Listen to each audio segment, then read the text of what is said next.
কবিরা মানুষ নয়, মানুষের মতো। সোয়েটারের ঘুনপোকা ঘর, বাম কাঁধে একটা লম্বা কাপড়ের ছোলা আর একগাল দাড়ির দিব্যি। আহাজারি পাখি চোখের দল। কন্যা একদিন মায়ের শরীর ভেঙে আলো নিয়ে আঙুল ডুবিয়েছিল কবির কোঁকড়া চুলে।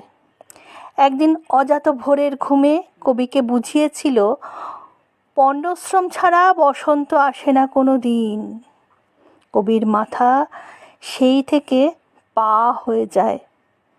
জঠরে ঘুঙুর নাচে, জঠরে ঘুঙুর বাজে, বিভোর জাগায়। কপালের ভাঁজ লেখা চিত্ত ঘরামি, কবিতার ফিচলেমি, আর্তনাদ, ভৎসনা দেহ স্বপ্নে গড়ছে ওঠে। সহবত বলে চলে, কবিরা মানুষ নয়, মানুষের মতো। কবিরা